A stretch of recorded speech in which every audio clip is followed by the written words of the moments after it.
Olá, está no ar o Pod Campus, o podcast feito especialmente para você, jovem, que quer se conectar com o mundo do trabalho, ficar por dentro das novidades e também se preparar para ser um profissional de destaque no mundo do trabalho.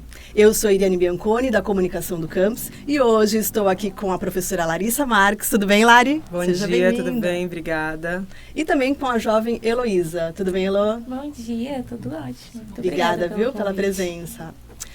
No tema de hoje, vamos falar sobre ECA, Estatuto da Criança e do Adolescente, que neste mês está completando 35 anos de existência. E para falar com a gente um pouquinho sobre isso, nós trouxemos Luana de Maria. Luana está em seu 4º mandato como conselheira tutelar, trabalhou como coordenadora no projeto Escola da Família, em parceria com o Instituto Ayrton Senna e também com o governo do estado de São Paulo, e também foi coordenadora do projeto Escola Total. Luana, seja bem-vinda. Bom dia, obrigada pelo convite. Eu que agradeço. Luana, para começar, o que é o ECA e qual que é a importância dele para criança e adolescente no Brasil? Bom, o Estatuto ele veio para dar para criança e adolescente ter direitos, né? Na verdade, é isso. Porque antes do Estatuto, a criança ela não era considerada sujeito de direitos. Os pais, eles tinham total poder sobre essa criança, eles eram donos dessa criança, né? Então, com o ECA, ela passou a ter direito, parece até um absurdo, mas ela passou a ter direito à saúde, à vida, à educação, a ter lazer, cultura. Imagina que antes a criança não precisava disso, né? Era o que se entendia. Então, assim, se precisa de lei, é porque antes as coisas não aconteciam dessa forma. Então, o Estatuto, ele garante que essa criança, ela possa viver feliz dentro de casa, ter alimentação, não ser agredida, não ser abusada. Então, tudo que hoje, para nós, parece, poxa vida, mas antes não precisava disso? Antes a gente não tinha a ideia de que a criança tivesse direitos. É uma obrigatoriedade do governo e da família. E da sociedade, né? A sociedade também é responsável por cuidar dessa criança, né? E a sociedade, a gente fala, imagina, os vizinhos. A gente recebe muitas denúncias quando tem alguma violação de direito com criança. A gente recebe muitas ligações ou até a presença de vizinhos lá no conselho para denunciar o que está acontecendo com essa criança. E assim, tem algum assunto que é muito mais forte que você acha hoje, né? Então, a saúde mental, a questão de rede social, o que hoje é mais forte, assim, necessário de ter a intervenção de vocês como conselheiros tutelares? Bom, eu costumo dizer que se tudo tivesse correto, né, tudo acontecesse a contento, não precisaria de estatuto, não precisaria do conselho, na verdade, não do estatuto. Então, assim, não dá para listar não dá para te falar assim uma coisa, por exemplo. Hoje a gente tem muito forte o bullying nas escolas, né? A gente tem a questão virtual, que as crianças sofrem bullying, perseguição na internet. Só que a gente ainda tem muitas questões de convivência familiar, né? Bastante negligência, abusos, né, gerais, como agressões, abuso sexual. Tem também as questões que são afetas ao Estado, né? Falta muita coisa ainda. Sim. A gente não pode dizer que tem saúde para todo mundo, a gente não pode dizer que tem vaga próximo à residência para todo mundo. Então, são muitas questões. Não posso te elencar uma, por exemplo. E o campus está bem nesse meio, né, Lari? Entre a família e o jovem, é algo que a gente tem aqui bem rotineiro, né? Sim, inclusive essa profissionalização ela é citada, né, no Estatuto como um direito. E a gente está, acho que justamente aí nesse meio campo, participando desse direito que esse jovem tem, esse adolescente aqui no caso, né? Tem essa ferramenta, exato, de acesso profissional, mas de uma maneira digna, né? De uma maneira justa e dentro das condições adequadas.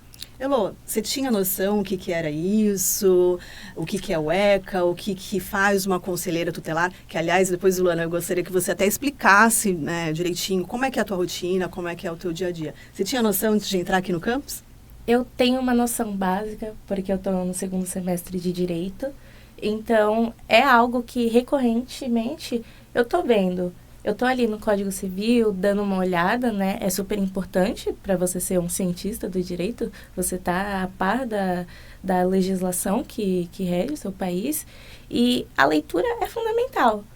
Não só para você entender o seu direito, mas dos que estão à sua volta.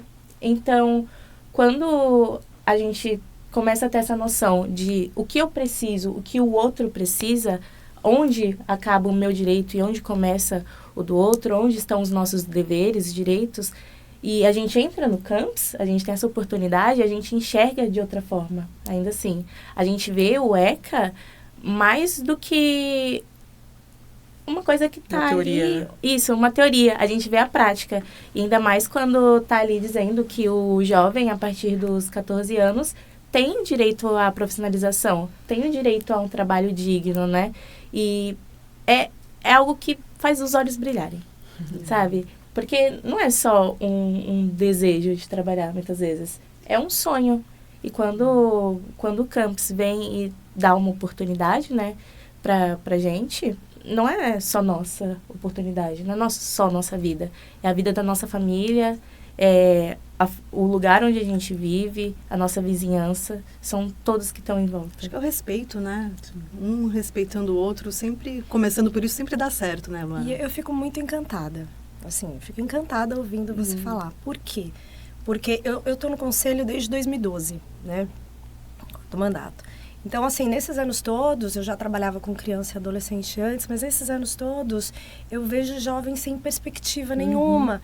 E não é só a questão, não tenho perspectiva porque eu não consigo frequentar a escola, então eu não tenho direito a frequentar o campus. Porque é que as famílias não chegam até o conselho.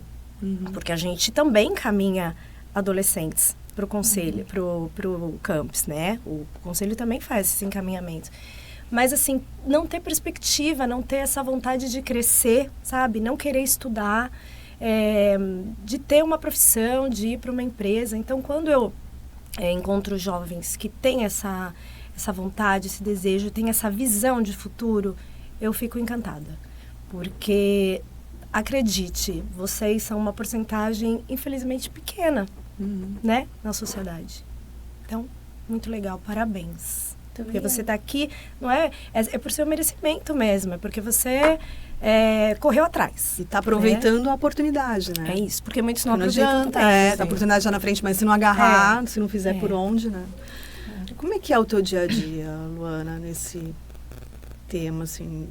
Você tem algum exemplo claro pra gente, assim, para explicar como é que é a atuação de vocês, a importância disso? Nós temos, assim, a gente faz atendimento desde o mais simples, que pode parecer mais simples, uma falta em escola, a gente tem que ver o que está acontecendo aí, né? Vou até dizer como é que chegam as evasões para a gente.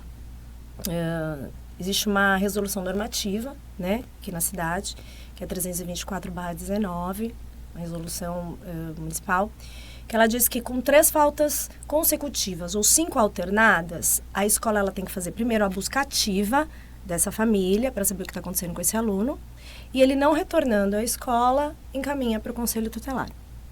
E aí o conselho faz o quê? O conselho notifica, o que é a notificação? A gente tem uma pessoa dentro do conselho, que é o notificador, ele entrega essa notificação para que essa família compareça ao conselho, para a gente começar a conversar e ver o que está acontecendo.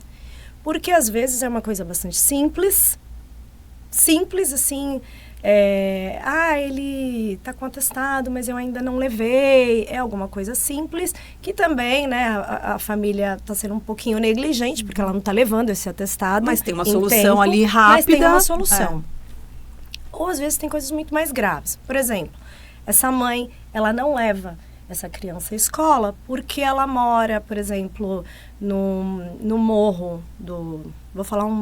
Enfim, não vou nem falar o morro, mora no morro. Sim. E ela está matriculada lá embaixo, muito distante, perto do centro da cidade. Fica extremamente distante. E ao invés dela procurar o conselho tutelar, porque muitas pessoas alegam não conhecerem, né, a lei ou ficarem com medo. Muita gente tem medo que o conselho tire a criança porque não está indo na escola. Então ela fica aquela criança fica faltando na escola. E aí a gente consegue chegar naquela família e tenta resolver essa situação da vaga em escola. E às vezes é uma coisa muito mais grave, é uma agressão, né? É um abuso. Enfim, então a gente tem essas coisas, por isso que eu falei, às vezes é uma coisa simples, como uma falta em escola, mas a gente tem coisas muito graves. Eu já peguei caso de cárcere privado de uma criança, né? E cárcere privado é crime, não é hoje, caso de conselho tutelar. Mas a gente até então não sabia que era um cárcere privado. Então a gente foi ao local e se deparou com um cárcere privado. Aí identificou, entendeu? E aí sim. Aí sim a gente conseguiu. Então, assim, chegam coisas muito pontuais e outras que já estão acontecendo há muito tempo. Então o conselho ele age quando provocado. Nós não andamos na rua procurando violações, né? Nós não somos um serviço de atendimento, nós somos um órgão administrativo que requisita serviços.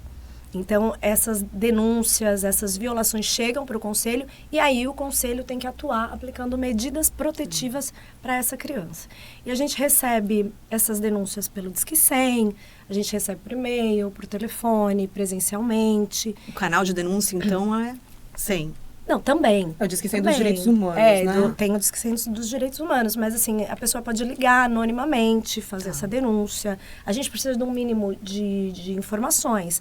Endereço completo e se tiver um nome, algum nome, né? Uma referência. Mas se tiver um endereço e falar assim, lá tem uma criança de aproximadamente 3 anos e aí acontece alguma coisa dentro dessa casa, a gente também vai tentar chegar para averiguar essa denúncia, né? O conselho vai na casa? O conselho faz visita domiciliar? Não, esse é um instrumento técnico da assistência social, né? Então, o conselho não é um serviço de atendimento, né? Então, a nossa atuação ela é basicamente administrativa, mas se vocês ligarem e falarem assim, tem uma criança neste momento que está sendo agredida, a gente vai até lá. Casos mais graves, você já uma coisa que atuam está imediatamente. acontecendo, a gente vai lá para tentar ajudar a ver o que está acontecendo, né? Aplicar a medida ali. Mas é isso. A gente tem vários canais de denúncia, né? E também tem as escolas. Por isso é tão importante o olhar da sociedade, como você falou. Exatamente. O olhar de um professor, né, Lari? Sim. Em sala de aula, de perceber ali uma mudança no comportamento de um aluno. Sim. Isso é muito importante, de criança e de jovem como aqui. Sim. Exatamente. Sim. Antes de, 17 anos, 11 meses, 29 dias, é nosso. Tá dentro da barriga, também é nosso, né? Por exemplo, as mães que são usuárias de álcool e drogas, ou as mães que não fazem pré-natal, isso tudo é caso de conselho também.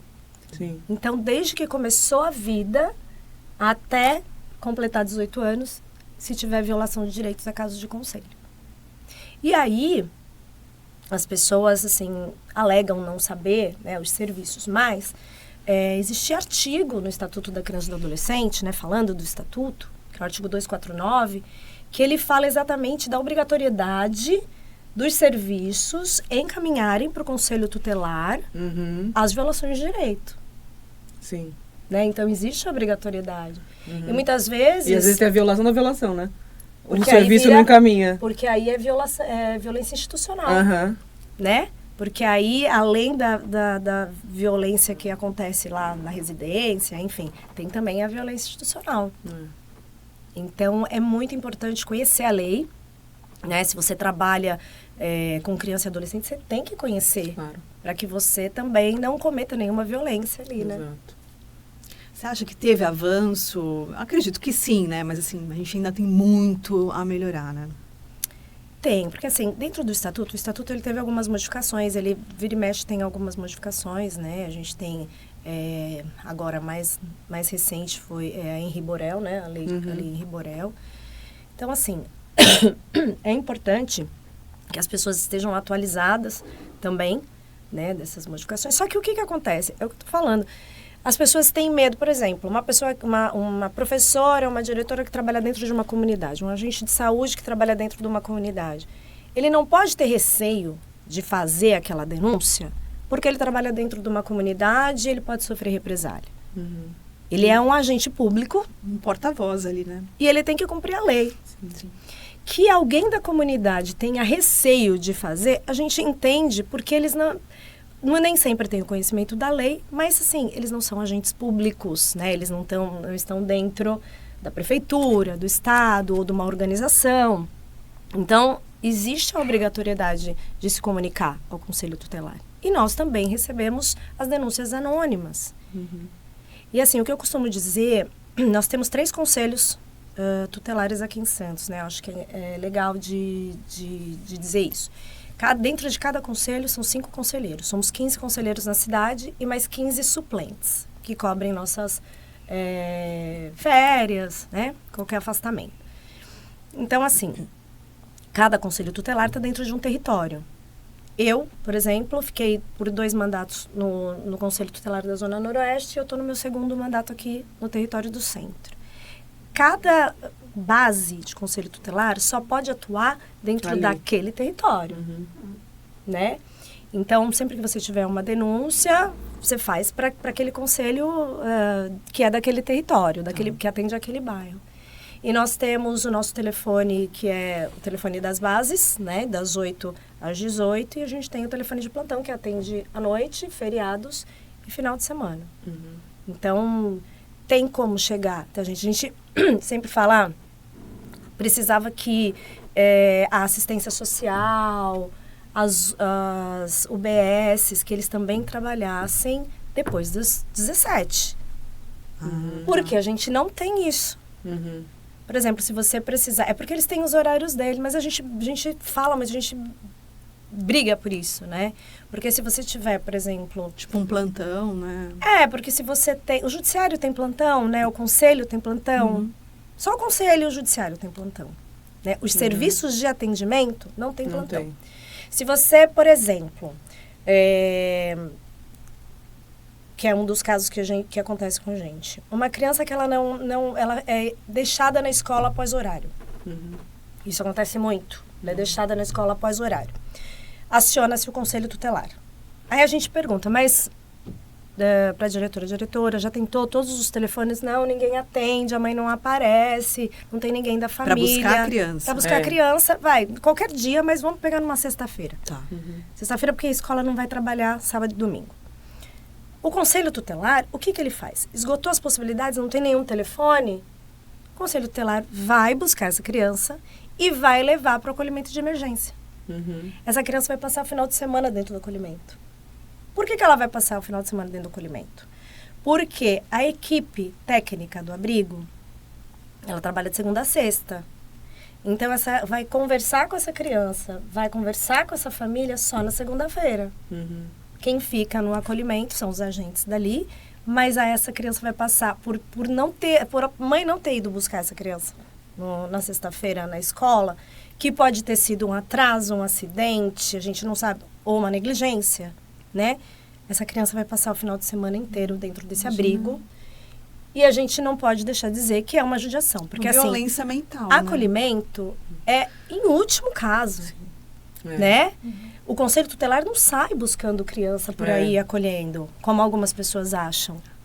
É em último caso. É uma criança que está precisando, que ela não tem para onde ser levada. E o Conselho Tutelar, ele também não vai ficar procurando vizinhos, alguém conhece um tio, alguém... A gente não faz esse trabalho, né? E esse responsável que foi negligente, como que funciona depois? Qual que é a penalidade que ele tem? Tem um número de vezes que isso...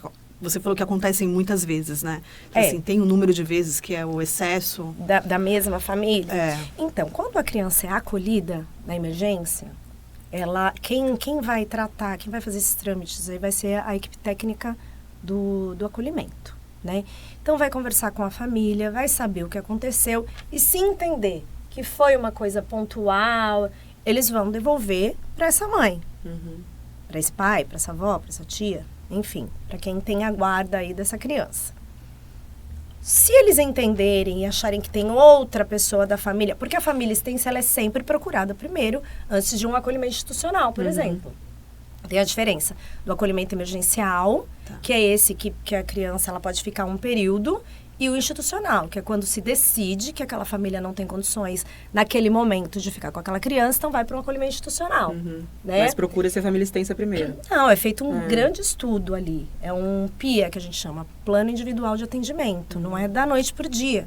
né? Aí decide-se com o judiciário que aquela família aquela criança ou aquele grupo de irmãos vai para um acolhimento institucional. Que aí é Casa Vó Benedita, Casa da Criança, são esses acolhimentos. Uhum. Então, quem faz esse estudo é a equipe técnica, tá? Aí eles informam para o conselho o desacolhimento dessa criança. E aí começa-se um acompanhamento, mas tudo isso vai depender do que eles entenderem daquela família. Aí encaminha-se, se há uma negligência, encaminha-se para o CREAS também.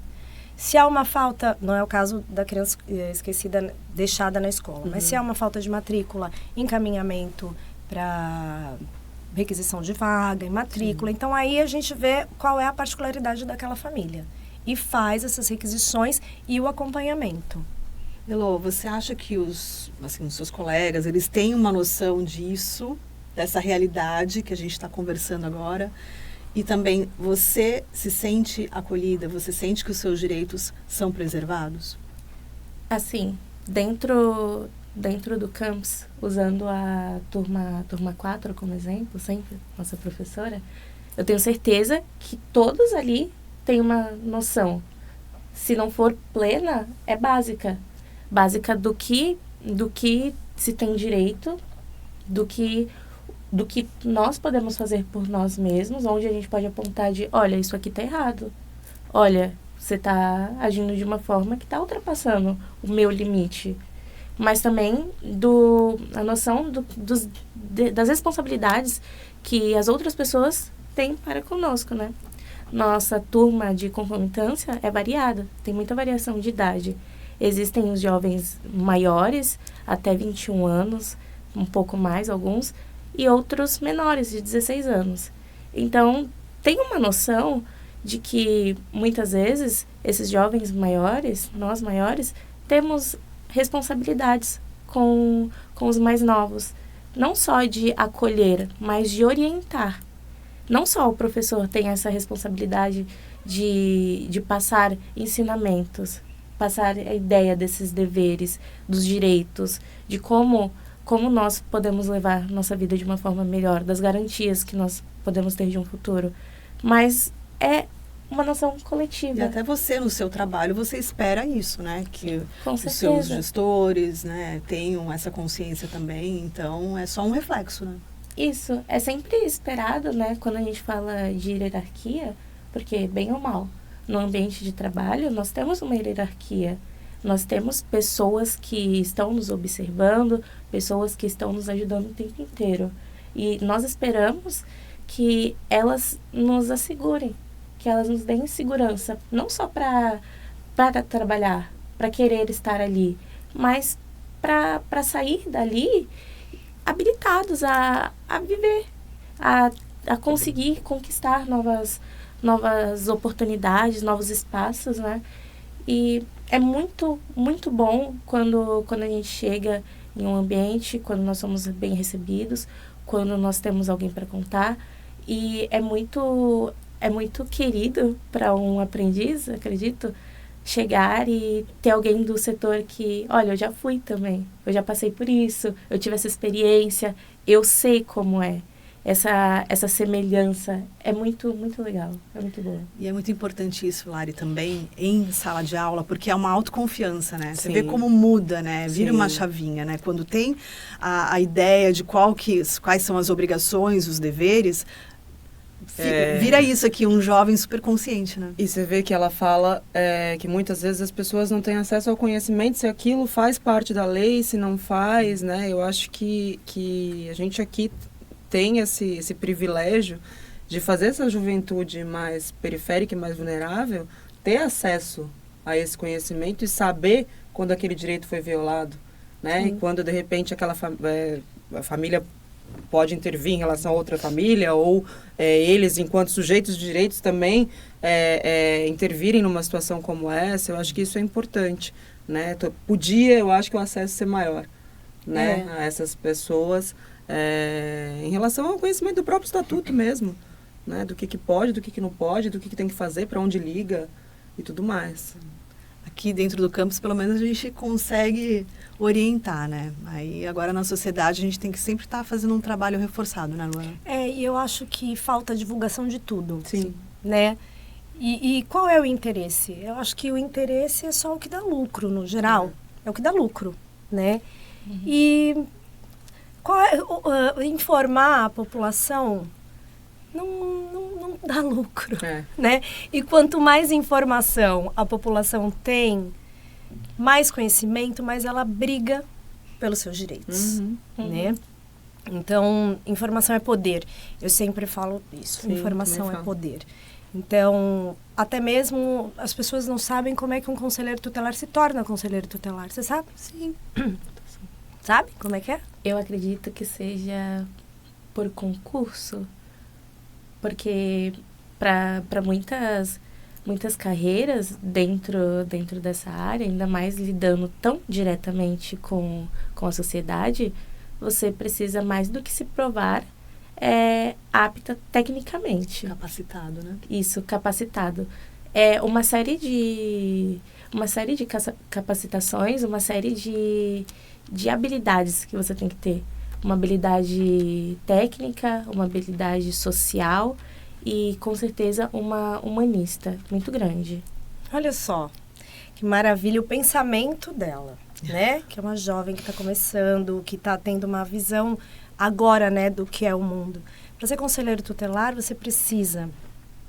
Primeiro, você faz uma inscrição, você faz uma prova, não é um concurso, você faz uma prova.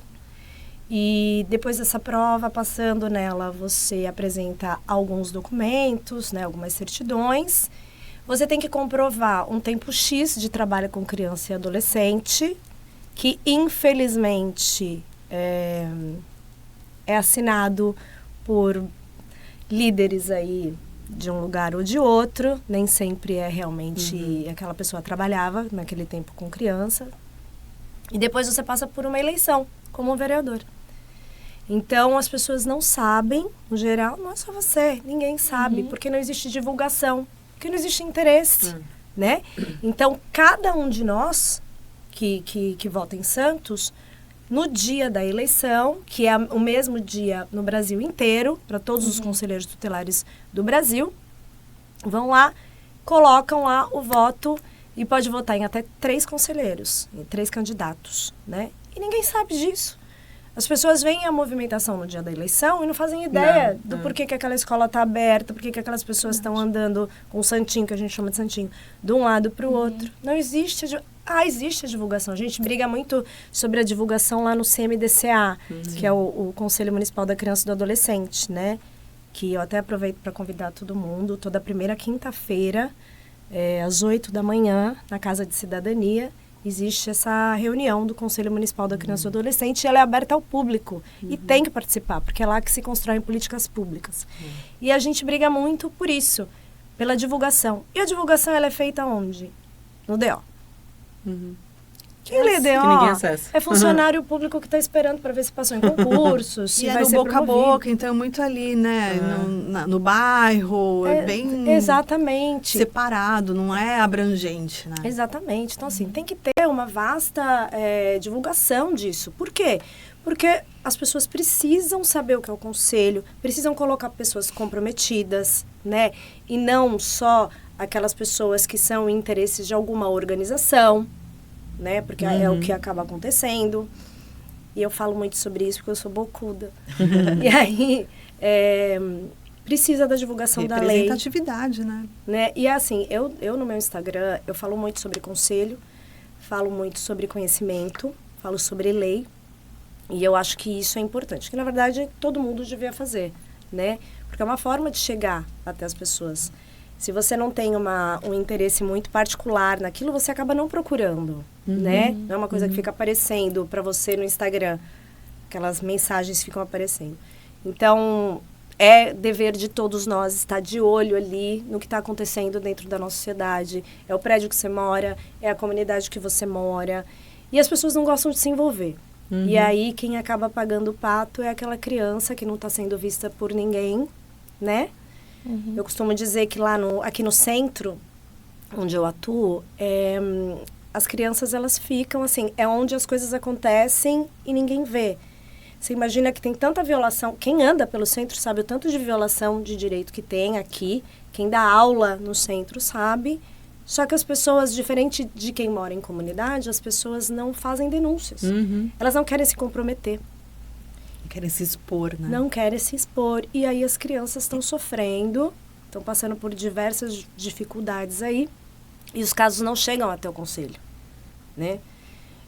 Para vocês terem ideia, a gente apresentou ontem foi nossa primeira audiência pública para prestação de contas do primeiro semestre de 2025. Então, agora existe uma lei e nós chamamos uma audiência pública para poder apresentar esse relatório semestral de atendimento. Nós sempre fizemos, porque também, né, é lei, a gente apresentar ao final de cada semestre esse relatório de atendimento, só que agora tem que ser através de audiência pública. E ontem foi lá na prefeitura. E do centro, para vocês terem uma ideia, nós tivemos um caso de criança, filha de mães que usam álcool ou drogas aqui no centro. Vocês acham mesmo que só existe uma criança, filha de pais que usam drogas e álcool aqui no centro? Não chega, né? Não chega. Não chega. Então, a gente precisa desse olhar atento. E se não chega, não tem ação, né? Então, exatamente. A coisa fica parada. Exatamente. Então, assim, de repente é uma criança de 5, 6 anos que está vivendo várias negligências ali, várias violências, e aí não chega para o conselho para se tomar uma medida, vai crescendo. Quando é adolescente, ou quando já tive um caso de uma criança de 8 anos que teve seu primeiro coma alcoólico, né? Então, assim, com 8 anos tem o primeiro coma alcoólico, com 12 anos está infracionando. Com 18 vai estar o quê? Exatamente. Futuro que tem, né? Exatamente. Então, assim, é bem triste. E então, por isso que a gente sempre fala, gente, eu sempre coloco no Insta, denunciem, prestem atenção no que está acontecendo. Na dúvida, denuncia. Sim. Não precisa ter certeza. Às vezes a gente recebe denúncia, olha, eu não tenho certeza, então eu não sei. Tudo bem, na né? dúvida. Aí vocês investigam, né? Porque o estatuto ele fala o tempo inteiro. É na suspeita, denuncia o conselho tutelar. E isso são frutos daquela ideia de política não se discute, daquela ideia de ser um assunto chato e, como você mesma disse, Lana, ser nichado. Só vai atrás dessa informação quem tem interesse de alguma forma. Às vezes, quem está sofrendo essa violência não tem noção. Não tem uma noção plena de o que eu vou fazer. Sabe que isso está errado, isso não está legal, não é agradável. Mas como que eu chego lá? E também é isso que você falou, do atendimento ao público não tá ali 100% do tempo, disponível. 24 horas por dia disponível. Muitas vezes tem essa questão do quero chegar lá.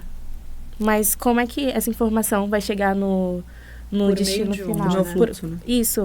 Qual vai ser o meu canal transmissor, sabe?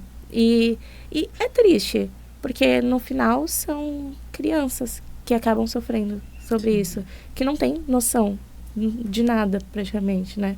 Porque quando a gente chega nos 20 anos, a gente percebe, eu não sei nada. Exatamente. Mas eu vou te falar, a gente não sabe nada, né? Não é só uma sensação tua. A gente, quando vai atingindo outras etapas da vida e a gente vai vendo o quanto a gente não sabe nada. Exato. Pode ser numa área ou outra, mas a gente sempre tem que aprender. Vai estar aprendendo. Ou é surpreendido, né? Não pode. Isso é muito legal. Não ter aquela sensação de eu já aprendi tudo. Não dá. Nem não tem. Não existe. Não tem. Eu tenho uma duvidazinha. Opa.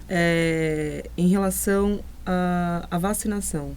O Estatuto fala que se a autoridade sanitária estipular que aquela é uma vacina obrigatória, se essa criança não é vacinada, existe uma violação desse direito, é isso? É isso. E sim, essa autoridade sanitária é quem? É o Ministério da Saúde? Tá. Então, Covid.